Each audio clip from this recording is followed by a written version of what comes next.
Hello दोस्तों, बैलिज्म academy YouTube channel में आपका फिर से बहुत बहुत स्वागत है। दोस्तों, आज के इस वीडियो में हम मोस्ट इम्पॉर्टेंट क्वेश्चंस को सॉल्व करने वाले हैं, जो कि आपके यूपी टेट, सुपर टेट, लेखपाल, साथ ही साथ आपके आने वाले किसी भी कॉम्पिटेटिव एग्जाम के लिए मोस्ट इम्पॉर्टेंट है। दोस्तों, इस वीडियो में मैंने सारे क्वेश्चन सेलेक्टेड लिए हैं, जो कि आपके सिलेबस पर बेस्ड होंगे, साथ ही साथ आपके प्रीवियस ईयर क्वेश्चन पर बेस्ड होंगे। तो पूरी वीडियो को ध्यान से देखिएगा और वीडियो के लास्ट में मुझे जरूर बताइएगा कि आज के इस वीडियो में आपके कितने क्वेश्चन सही हुए। तो बिना देरी करते हुए चलिए शुरू करते हैं सबसे पहले क्वेश्चन से।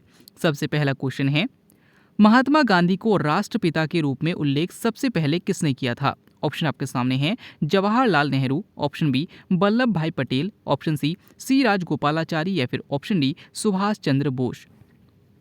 इसका सही आंसर हो जाएगा ऑप्शन डी सुभाष चंद्र बोस। दोस्तों, याद रखिए कि महात्मा गांधी को राष्ट्रपिता के रूप में सबसे पहले सुभाष चंद्र बोस ने उल्लेख किया था। और अगर आपसे पूछा जाता है कि महात्मा गांधी को महात्मा की उपाधि किसके द्वारा दी गई थी, तो याद रखिएगा रविंद्रनाथ टैगोर जी के द्वारा दी गई थी। अगला क्वेश्चन, भारत की जनसंख्या वृद्धि के इतिहास में कौन सा वर्ष महाविभाजन का वर्ष कहलाता है? ऑप्शन आपके सामने हैं, 1951, ऑप्शन बी 1991, ऑप्शन सी 2001 या फिर ऑप्शन डी 1921। इसका सही आंसर हो जाएगा ऑप्शन डी 1921। तो याद रखिएगा कि 1921 को जनसंख्या का महाविभाजक वर्ष कहा जाता है। और अगर आपसे पूछा जाता है कि जनसंख्या का लघु विभाजक वर्ष किसे कहा जाता है, तो 1951 को कहा जाता है। अगर आपसे पूछा जाता है कि जनगणना किस सूची का विषय है, तो याद रखिएगा कि जो जनगणना है ये संघ सूची का विषय है। और अगर आपसे पूछा जाता है कि जनसंख्या किस सूची का विषय है, तो याद रखिएगा समवर्ती सूची का विषय है। अगला क्वेश्चन, नेक्स्ट क्वेश्चन है, भारत के उच्चतम न्यायालय का उद्घाटन कब किया गया? ऑप्शन आपके सामने हैं, 15 अगस्त 1945, ऑप्शन बी 26 जनवरी 1947, ऑप्शन सी 15 अगस्त 1950 या फिर ऑप्शन डी 28 जनवरी 1950। इसका सही आंसर हो जाएगा ऑप्शन डी 28 जनवरी 1950। तो इसे याद रखिए कि भारत के उच्चतम न्यायालय यानी कि सुप्रीम कोर्ट का उद्घाटन 28 जनवरी 1950 को किया गया था। अगर आपसे पूछा जाता है कि सर्वोच्च न्यायालय के पहले मुख्य न्यायाधीश कौन थे, तो याद रखिएगा हरिलाल जे कानिया थे। अगर आपसे पूछा जाता है कि सर्वोच्च न्यायालय के मुख्य न्यायाधीश की सेवानिवृत्ति की आयु कितनी होती है, तो याद रखिएगा 65 वर्ष होती है। अगला क्वेश्चन, भारत का सबसे बड़ा रबड़ उत्पादक राज्य कौन सा है? ऑप्शन आपके सामने Karnataka, option B Kerala, option C Tamil Nadu या फिर ऑप्शन डी आंध्र प्रदेश। इसका सही आंसर हो जाएगा ऑप्शन बी केरल। तो याद रखिएगा कि भारत का सबसे बड़ा रबड़ उत्पादक राज्य जो है वो केरल है। और केरल में ही मसालों का उत्पादन भी सबसे अधिक होता है। अगर आपसे पूछा जाता है कि किस राज्य में हल्दी का उत्पादन सबसे अधिक होता है, तो याद रखिएगा कि आंध्र प्रदेश में हल्दी का उत्पादन सबसे अधिक होता है। नेक्स्ट क्वेश्चन है, मुख्य न्यायाधीश की नियुक्ति कौन करता है? ऑप्शन आपके सामने राष्ट्रपति, ऑप्शन बी प्रधानमंत्री, ऑप्शन सी उपराष्ट्रपति या फिर ऑप्शन डी न्यायाधीश के सदस्य। इसका सही आंसर हो जाएगा ऑप्शन ए राष्ट्रपति। तो याद रखिएगा कि सर्वोच्च न्यायालय के मुख्य न्यायाधीश की नियुक्ति राष्ट्रपति के द्वारा की जाती है। अगला क्वेश्चन, लोक लेखा समिति में राज्यसभा के कितने सदस्य होते हैं? ऑप्शन आपके सामने 5, ऑप्शन बी 8, ऑप्शन सी 7 या फिर ऑप्शन डी 15। इसका सही आंसर हो जाएगा ऑप्शन सी 7। दोस्तों, आप सभी को पता है कि लोक लेखा समिति में टोटल 22 सदस्य होते हैं और इनमें भी टोटल 7 सदस्य जो होते हैं वो राज्यसभा के सदस्य होते हैं। अगर आपसे पूछा जाता है कि सबसे बड़ी संसदीय समिति कौन सी है, तो याद रखिएगा प्राक्कलन समिति है। अगला क्वेश्चन, निम्न में से किस स्तनधारी प्राणी में पित्ताशय नहीं पाया जाता है? ऑप्शन आपके सामने घोड़ा, option B zebra, option C गधा या फिर ऑप्शन डी उपरोक्त सभी।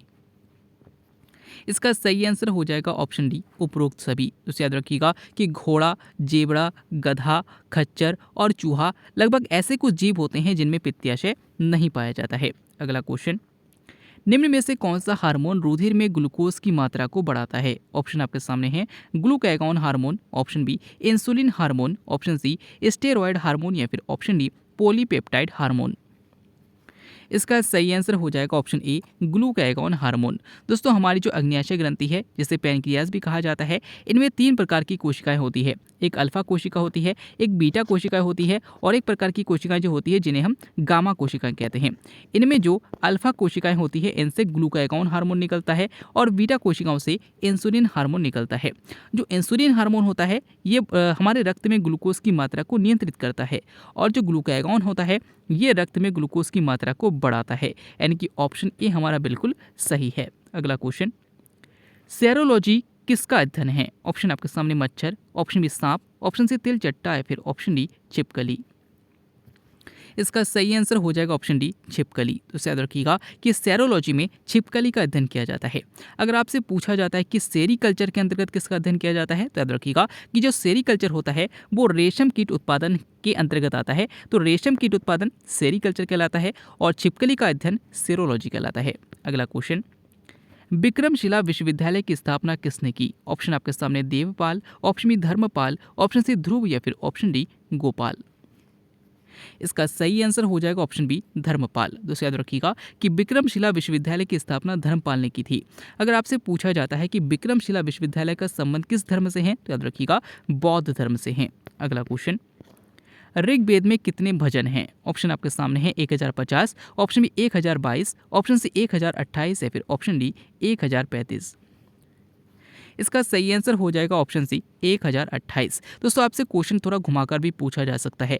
आपसे ऐसे पूछा जा सकता है कि ऋग्वेद में टोटल कितने सूक्त है। तो याद रखिएगा कि ऋग्वेद में टोटल 1028 सूक्त है, या फिर इसे हम भजन भी कह सकते हैं। अगर आपसे पूछा जाता है कि ऋग्वेद में कितने मंडल है, तो याद रखिएगा टोटल 10 मंडल है। अगला नेक्स्ट क्वेश्चन है, भारत में पहली बार ट्रेन कब चली? ऑप्शन आपके सामने 1851, ऑप्शन बी 1853, ऑप्शन सी 1841 या फिर ऑप्शन डी 1874।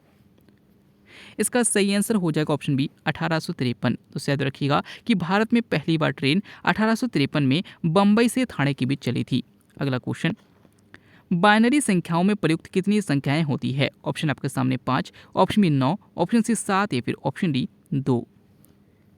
इसका सही आंसर हो जाएगा ऑप्शन डी 2। दोस्तों आप सभी को पता है कि बाइनरी संख्याओं में टोटल 2 अंक 0 और 1 होता है। 1 का मतलब ऑफ होता है और जो 1 होता है इसका मतलब जो होता है वो ऑन होता है। अगला क्वेश्चन, भारत का सबसे बड़ा मूंगफली उत्पादक राज्य कौन सा है? ऑप्शन आपके सामने Gujarat, option B Rajasthan, option C Maharashtra या फिर ऑप्शन डी इनमें से कोई नहीं। इसका सही आंसर हो जाएगा ऑप्शन ए गुजरात। दोस्तों याद रखिएगा कि भारत में जो गुजरात राज्य है इसमें मूंगफली का उत्पादन सबसे अधिक होता है। अगर आपसे पूछा जाता है कि सबसे अधिक सरसों का उत्पादन कहाँ पर सबसे अधिक होता है, तो राजस्थान में होता है। अगला क्वेश्चन, भारत के किस प्रदेश की सीमाएं 3 देशों क्रमशः नेपाल, भूटान एवं चीन से मिलती है? ऑप्शन आपके सामने Paschim Bangal, option B Kanchenjunga, option C Arunachal Pradesh या फिर ऑप्शन डी सिक्किम। इसका सही आंसर हो जाएगा ऑप्शन डी सिक्किम। तो याद रखिएगा कि भारत का सिक्किम एकमात्र ऐसा राज्य है जिसकी सीमाएं 3 देशों से लगती है, और वो जो है वो नेपाल है, भूटान है और चीन है। अगर आपसे पूछा जाता है कि कौन सा राज्य 3 ओर से बांग्लादेश से घिरा है, तो याद रखिएगा त्रिपुरा है। अगला क्वेश्चन, रेमन मैग्सेसे अवार्ड प्राप्त करने वाला पहला भारतीय व्यक्ति कौन था? ऑप्शन आपके सामने है Acharya Vinoba Bhave, option B Saifuddin Kitchlew, option C Shyama Prasad Mukherjee या फिर ऑप्शन डी अब्दुल कलाम आजाद। इसका सही आंसर हो जाएगा ऑप्शन ए आचार्य विनोबा भावे। तो याद रखिएगा कि रेमन मैग्सेसे पुरस्कार फिलीपींस द्वारा दिया जाता है, और इसको प्राप्त करने वाले जो पहले भारतीय व्यक्ति थे वो विनोबा भावे थे। और याद रखिएगा कि रेमन मैग्सेसे पुरस्कार को ही एशिया का नोबेल पुरस्कार भी कहा जाता है।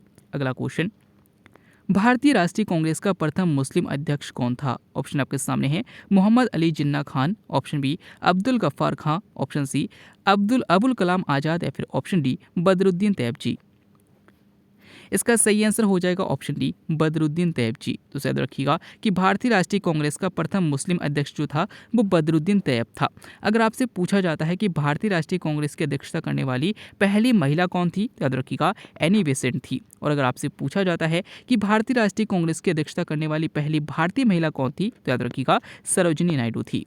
अगला क्वेश्चन, वर्ल्ड पॉपुलेशन डे कब मनाया जाता है? ऑप्शन आपके सामने 31 मई, ऑप्शन बी 4 अक्टूबर, ऑप्शन सी 10 दिसंबर या फिर ऑप्शन डी 11 जुलाई। इसका सही आंसर हो जाएगा ऑप्शन डी 11 जुलाई। तो याद रखिएगा कि वर्ल्ड पॉपुलेशन डे यानी कि विश्व जनसंख्या दिवस 11 जुलाई को मनाया जाता है। अगला क्वेश्चन, नासिक में किस नदी के किनारे कुंभ मेला लगता है? ऑप्शन आपके सामने Mahanadi, option B Ganga, option C Sutlej या फिर ऑप्शन डी गोदावरी। इसका सही आंसर हो जाएगा ऑप्शन डी गोदावरी। दोस्तों आप सभी को पता है कि भारत के 4 स्थानों पर कुंभ मेला लगता है। एक तो प्रयागराज, एक हरिद्वार, एक नासिक और एक उज्जैन। इन 4 स्थानों पर कुंभ मेला लगता है, और जो नासिक में कुंभ मेला लगता है वो गोदावरी नदी के किनारे लगता है। अगला क्वेश्चन, विंग्स ऑफ फायर पुस्तक के लेखक कौन हैं? ऑप्शन आपके सामने अरुंधति राय, option B APJ Abdul Kalam, option C M के जे अकबर या फिर ऑप्शन डी विक्रम सेठ। इसका सही आंसर हो जाएगा option B APJ Abdul Kalam. तो याद रखिएगा कि जो विंग्स ऑफ फायर पुस्तक है ये एपीजे अब्दुल कलाम की पुस्तक है। अगर आपसे पूछा जाता है कि भारत का मिसाइल मैन किसे कहा जाता है तो याद रखिएगा एपीजे अब्दुल कलाम को ही कहा जाता है। अगला क्वेश्चन, खेल दिवस किस खिलाड़ी की याद में मनाया जाता है? ऑप्शन आपके सामने Pullela Gopichand, option B major Dhyan Chand, option C Dara Singh या फिर ऑप्शन डी सचिन तेंदुलकर।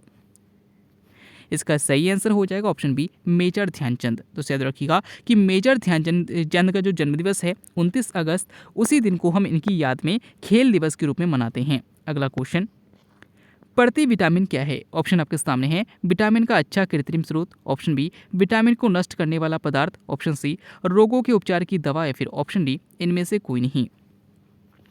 इसका सही आंसर हो जाएगा ऑप्शन बी विटामिन को नष्ट करने वाला पदार्थ। तो याद रखिएगा कि ऐसे पदार्थ जो विटामिन को नष्ट कर देते हैं उन्हें प्रति विटामिन कहा जाता है। अगला क्वेश्चन, पोलियो के टीके की खोज किसने की? ऑप्शन आपके सामने है J Thompson, option B Z Johnson, option C John इसाल्क या फिर ऑप्शन डी जॉन हैरिसन। दोस्तों इस क्वेश्चन के आंसर आपको कमेंट बॉक्स में बताना है। आज के वीडियो में आपके कितने क्वेश्चन सही हुए, साथ ही साथ आज का वीडियो आपको कैसा लगा कमेंट बॉक्स में जरूर बताइएगा। वीडियो अच्छा लगा हो तो वीडियो को लाइक कीजिएगा, चैनल को सब्सक्राइब कीजिएगा, अपने दोस्तों को शेयर कीजिएगा। मिलते हैं अगले वीडियो में, तब तक के लिए देखते रहिए, सीखते रहिए।